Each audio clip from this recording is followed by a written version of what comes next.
കൊള്ളാം നല്ല കോമഡി ഉണ്ട്, ഫാമിലിക്ക് ഇഷ്ടപ്പെടും.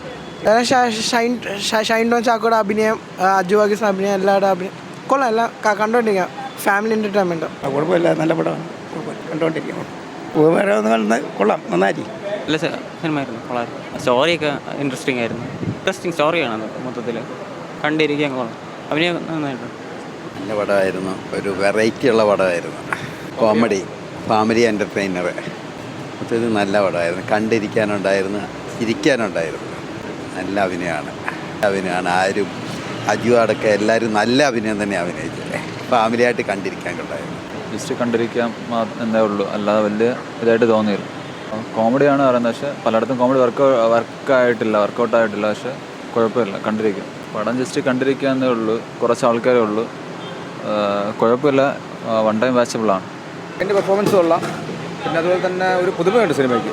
സെക്കൻഡ് ഹാഫും വളരെ മനോഹരമായിട്ട് പോകുന്നുണ്ട്. ഫസ്റ്റ് ഹാഫ് ചെറിയ ലാഗുണ്ട്, എന്നിരുന്നാലും സെക്കൻഡ് ഹാഫോടെ അത് മെയിൻറ്റെയിൻ ചെയ്ത് പോകുന്നുണ്ട്. സിനിമ കൊള്ളാം, എൻജോയ് ചെയ്യാൻ പറ്റും. ഒരു പഴയ ഒരു പാറ്റേൺ ആണെന്ന് തോന്നുന്നു സിനിമ ഫോളോ ചെയ്യുന്നത്. പക്ഷേ അത് പുതിയ ഒരു പ്രേക്ഷകർ ഇഷ്ടപ്പെടുന്ന രീതിയിൽ ചെയ്തിട്ടുണ്ട് സിനിമ. കണ്ടോളൂ, കുഴപ്പമില്ല. എടുത്തു പറയുന്നത് ഇതിൻ്റെ ഒരു ഹ്യൂമർ എന്നാണ് വർക്കൗട്ട് ചെയ്യുന്നുണ്ട്. അതായത് ഒരു ചെറിയ ആദ്യം ലൊക്കേഷൻ ചേഞ്ച് ആവാതെ ഒരു വീടിൻ്റെ അകത്തുള്ള സംഭവം വളരെ മനോഹരമായിട്ട് തന്നെ സിനിമ സംവിധാനം ചെയ്തിട്ടുണ്ട്. സിനിമ നല്ല പടം, കുഴപ്പമില്ല, കണ്ടിരിക്കുക. കോമഡിയൊക്കെ കൊണ്ട് കൊള്ളാം. എടുത്ത് പറയാൻ കൊള്ളാം, നല്ല പടം, എല്ലാം കൊള്ളാം. ഷൈൻ ടോം കൊള്ളായിരുന്നു. ഫിലിം കുഴപ്പമില്ല, കൊള്ളായിരുന്നു, ഇരിക്കാനുണ്ടായിരുന്നു. നല്ല ഫിലിമായിരുന്നു.